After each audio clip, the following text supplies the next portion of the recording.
So think about this for a second.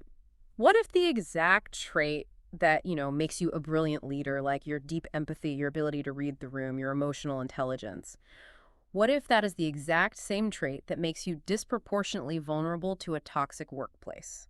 It's a really unsettling thought, isn't it? It really is. I mean, we spend so much time talking about professional superpowers. Yeah. If you've read literally any management book in the last 20 years, you've been told that emotional intelligence, or EI, is the ultimate golden ticket. Right. It's supposed to be the key to everything. Team cohesion, Yeah. leadership, just being a functional human at work. Exactly. But today, our mission for this deep dive is to flip that entirely on its head. Yeah. We're looking at this really fascinating paper by Dr. Jonathan H. Westover. It's called When High Emotional Intelligence Becomes a Liability. And the central premise of his research is just incredibly counterintuitive. Yeah. We all kind of assume that highly emotionally attuned people are the best equipped to handle workplace dysfunction, right? Because they're good with people. Exactly. But the research actually shows they are the most at risk of being completely broken by it. Yeah. So we are going to unpack the neurobiological reasons why this happens, how it literally hollows out organizations, and what the smartest companies are doing to completely rebuild their relational infrastructure. Okay, let's unpack this right out of the gate. I was thinking about this earlier. Having high EI in a healthy, functional company is kind of like driving a high-performance sports car on a perfectly smooth track. Oh, I like that. Right. The handling is incredibly responsive, it's fast, it does exactly what you need it to do. But taking that exact same sensitive, high-performance car onto a road full of massive craters and toxic spills, you're going to total the car much faster than a clunky armored tank. That is a perfect analogy because the very mechanisms that make the sports car exceptional are exactly what cause it to break down. Like a highly tuned suspension feels every single bump, right? A sensitive steering wheel jerks violently when you hit a pothole. It's too responsive. Exactly. In human terms, that heightened sensitivity that makes an emotionally intelligent person so great at building trust, that is the exact same mechanism that processes workplace hostility so deeply. But before we can really understand why the sports car breaks down, I feel like we have to define exactly what makes the road so toxic in the first place.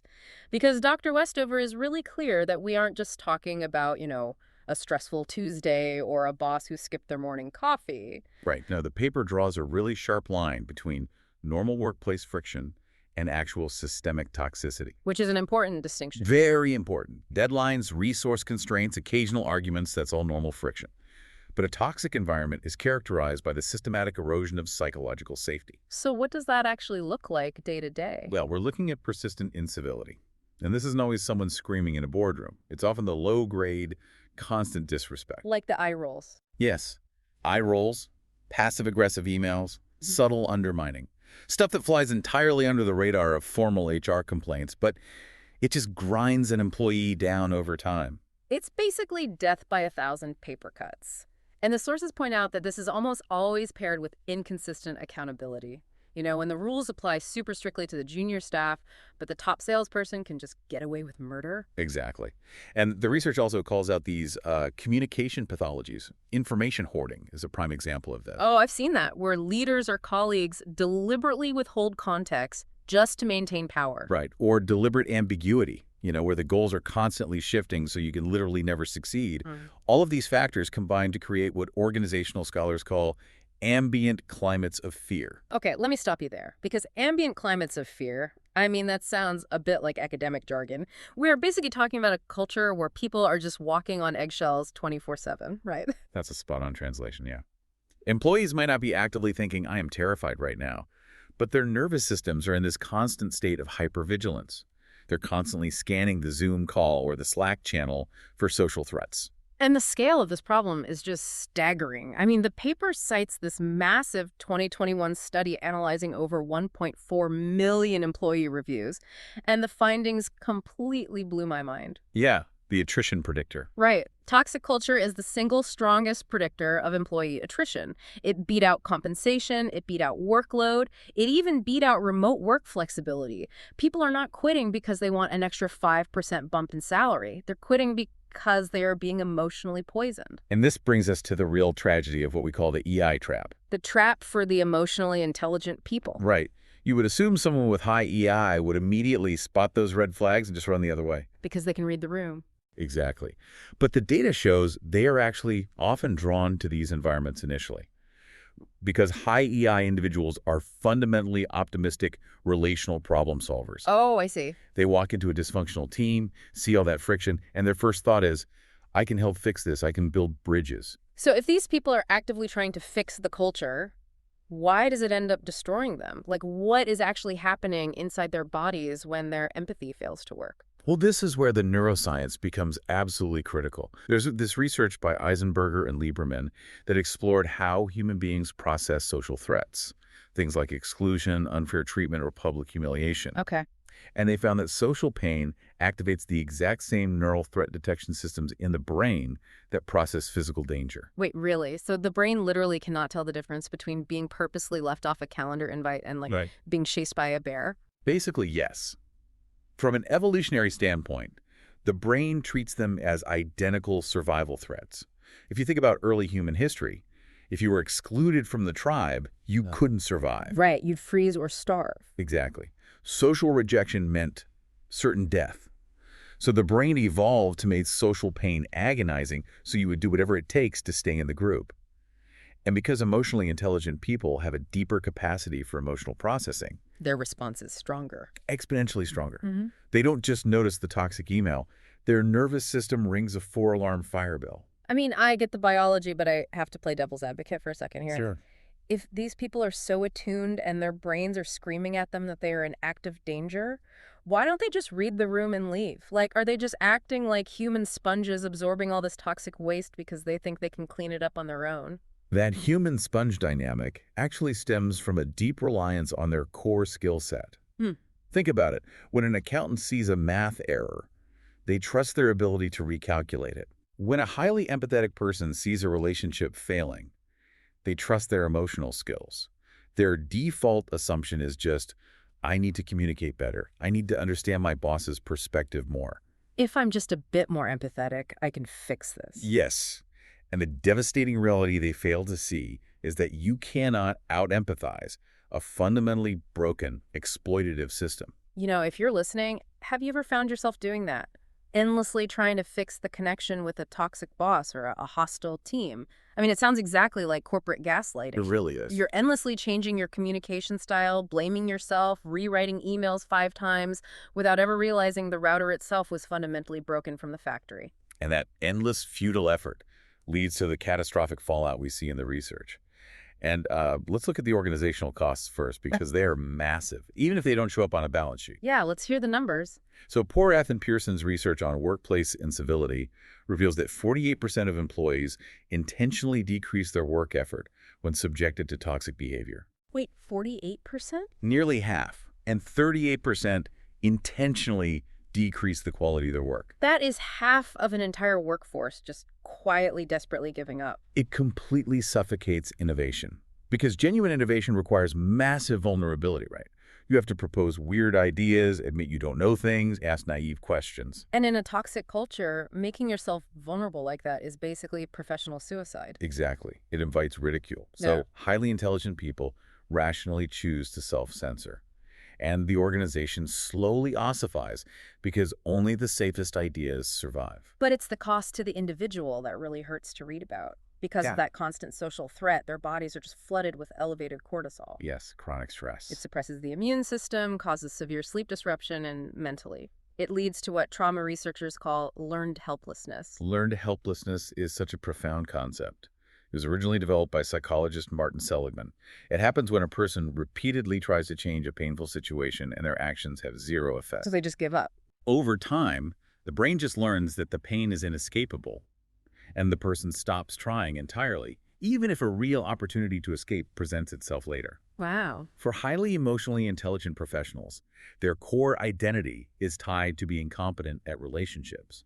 So when their signature strengths repeatedly fails to fix the toxic environment, they internalize the failure. They convince themselves they must be inadequate. Meaning the environment naturally drives away all the empathetic people and only the sociopaths survive. Exactly. It's what organizational sociologists call a negative selection effect. The company inadvertently punishes emotional intelligence and rewards emotional suppression. So the people unfazed by toxicity thrive, the empathetic people burn out, and the company is left with a brittle culture completely incapable of trust or candid problem solving. So what this tells me is that if the router is broken at the factory level, telling a burnt out empathetic employee to just, I don't know, practice mindfulness or do more yoga on the weekends, it's not just unhelpful, it's actually insulting. Very insulting. The organization needs to completely rebuild its relational infrastructure. So let's look at how the sources say companies can actually accomplish that. Well, the bedrock of this structural rebuild is what the research terms compassionate leadership. But we really need to define the mechanics of that, because it does not mean just a lack of standards or being overly nice. Right, it's not just giving out hugs. No, researchers like Jane Jutton break it down into 4 distinct steps. Noticing when employees are struggling, interpreting that struggle as a systemic issue rather than dismissing it as a personal weakness, feeling genuine concern, and most importantly, acting to alleviate it. Yeah, because if a manager notices you're drowning in work, expresses deep sympathy, but still demands the massive project by Friday, that just creates cynicism. The action is the crucial part. Exactly.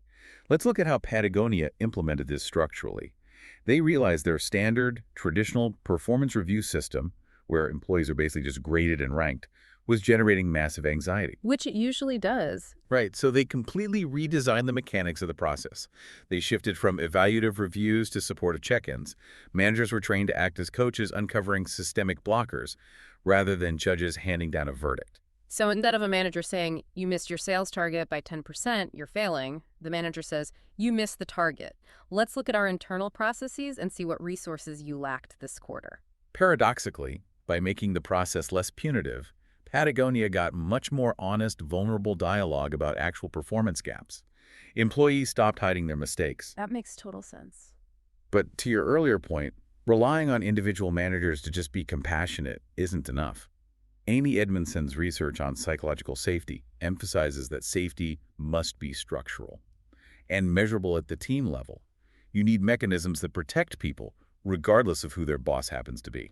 Which actually brings us to one of my favorite examples from the paper. IDEO, the famous design consultancy, has this practice called ritual dissent. Oh, yes. Explain how this actually functions, because the mechanics are brilliant. It is a phenomenal structural intervention. So, in a ritual dissent session, a team member presents a new idea or a prototype. After the pitch, the presenter is explicitly required to remain completely silent. And don't they physically turn around? Often, yes. They literally turn their chair around so their back is to the team.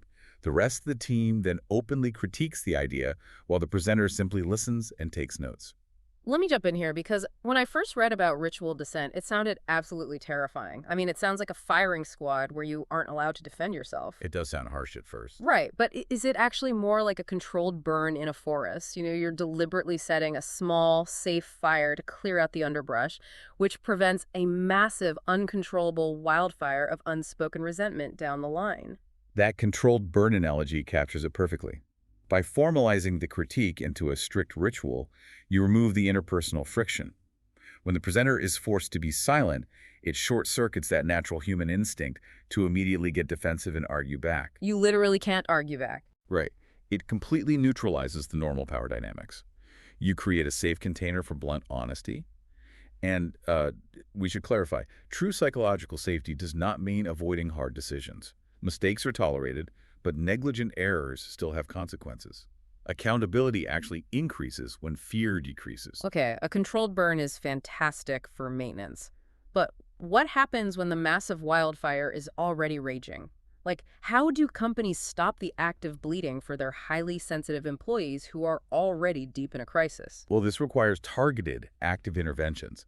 The paper notes research by Aaron and Aaron showing that roughly 20% of the general population processes social and emotional stimuli much more deeply than average. Which makes them great at reading clients, but vulnerable. Exactly. These individuals are incredible assets, but they require specific structural support when the environment becomes draining. The Cleveland Clinic example is super fascinating here. They recognize the immense emotional toll their clinical staff endures daily, so they built a mechanism called Code Lavender. Right, playing on hospital codes. Yeah, it operates just like a medical emergency code.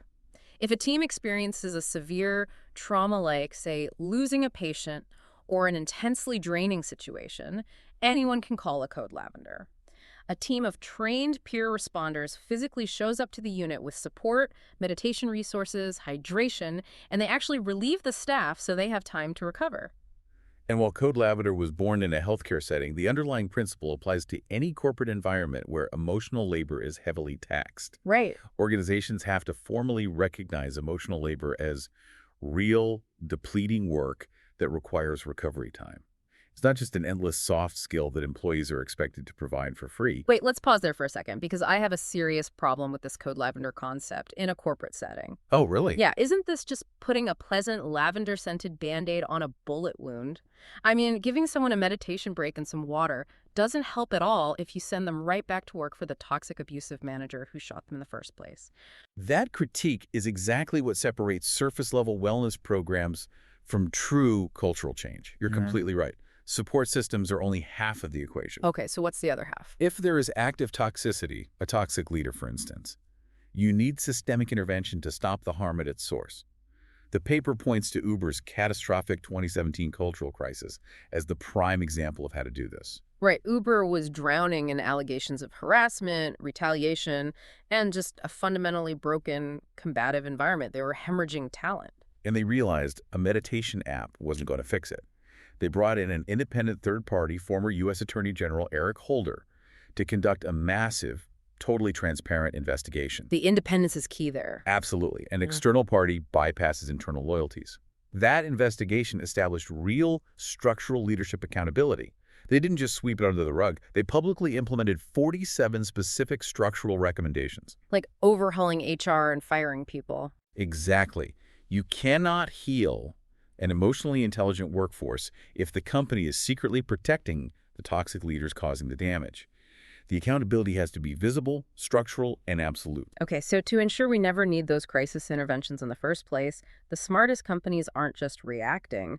They're actively engineering what the author calls cultural antibodies. Yes, preventing it from taking root. They treat their relational infrastructure with the exact same strategic rigor as their IT infrastructure or their supply chain because, your technology can be copied by a competitor. Your pricing strategy can be undercut. But deep, functional, relational capacity. A culture where people solve problems collaboratively without fear. That is incredibly difficult to replicate. It becomes this ultimate sustainable competitive advantage. Some companies literally bake this into their physical architecture, which I love. Pixar famously designed their entire headquarters, specifically this massive central atrium to force spontaneous cross-functional interaction. Right, they put everything in the center. Yeah. The mailboxes, the main cafeteria, the primary meeting rooms were all centralized. The architectural mechanism forced the animators, the software engineers, and the executives to physically bump into each other daily, which strips away silos and builds baseline human trust. And then you have other organizations that build these antibodies directly into their organizational chart. W.L. Gore, the company that makes Gore-Tex, operates with a flat lattice structure rather than a traditional hierarchy. So no chain of command? No fixed chain of command. Yeah. If you want to lead a project at Gore, you actually have to convince other associates to join your team. Associates choose their leaders. Wow, think about how that completely flips the script on toxicity.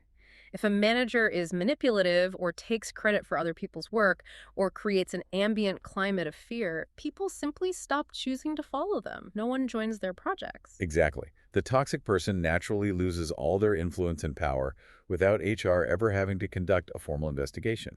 The system itself just starves them of oxygen. That is incredible. But to maintain that kind of self-regulating culture, you need continuous learning systems. Costco is highlighted in the paper for their approach to this. They track cultural metrics, things like employee satisfaction and voluntary turnover, with the exact same board-level urgency as a sudden drop in quarterly sales. Treating it as a real metric. Right. And the mechanism they use to process this data is what organizational theorist Chris Argyris calls double-loop learning. Let's break down single loop versus double loop learning for everyone because this is a game changer. Okay, imagine your house keeps getting freezing cold in the winter. Single loop learning is just walking over and turning up the thermostat. You fix the immediate symptom. In a corporate setting, if a manager is bullying people, single loop learning is firing the manager. Problem solved, right? Right, you got rid of the problem. But double loop learning goes deeper to question the underlying assumptions. It asks, Why are all the windows open in the first place? So in the corporate example, double loop learning is asking, why did our promotion system elevate a bully to a management role? What sales metrics were we prioritizing that blinded us to this person's toxic behavior? You fix the root structural cause. It's the difference between treating a symptom and curing the disease. And Bridgewater Associates takes this concept of structural transparency to the absolute extreme. They use a system of radical transparency where every single employee maintains public believability scores. Wait, how does a believability score actually work in practice? That sounds intense. It is intense. It's essentially an algorithm for credibility. Employees constantly rate each other on various attributes: strategic thinking, reliability, openness to feedback. And everyone can see it. Yes. And when a decision is being made or feedback is given, a person's believability score in that specific domain literally weights their opinion. It forces every interaction, every critique, and every strength out into the open. You cannot hide passive aggression or back-channel politicking when every interaction is being explicitly tracked and weighted. It forces the implicit hidden dynamics to become explicit and observable. And that really seems to be the core realization across all these examples. A healthy culture is never a solved problem. Never. You know, it's like they're treating culture as a hard science. Instead of just slapping a teamwork poster on the break room wall, they're constantly experimenting. You don't just put a ping pong table in the break room, write a new mission statement, and walk away. It requires constant vigilance. Exactly. And the overarching lesson from Dr. Westover's research is so clear here. The people in your organization who feel things the most deeply are not fragile liabilities that need to be managed. Right. They're the essential, highly calibrated sensors of the organization's health. When your most empathetic, emotionally intelligent people start failing, burning out, or shutting down, it is the environment that is toxic, not the employee who is weak. So if you are listening to this right now and you've been burning yourself out trying to empathize and communicate your way out of a toxic workplace, hear this. Your struggle is not evidence of inadequacy. Definitely not. Leaving a dysfunctional organization isn't quitting. It's an immune response. Your nervous system is accurately recognizing a dangerous situation that simply cannot be fixed by your individual effort alone. You are recognizing that your high-performance engine is on a road that is destroying it. You have to remove yourself from the track. We want to leave you with one final provocative thought to mull over. Consider this. As organizations continue to lean heavily into remote work, asynchronous communication, and AI, the daily, subtle pulse of human interaction gets harder and harder to read. Oh, absolutely. So if a toxic company culture drives away all of its emotionally intelligent people, the very people capable of reading that subtle human pulse through a screen or a text-based chat, how long will it be before the organization collapses from the inside out, simply because there is literally no one left who can read the warning signs? That is a fascinating and terrifying question for the future of work. Protect your engine. And make sure you are driving on a track that actually deserves your speed.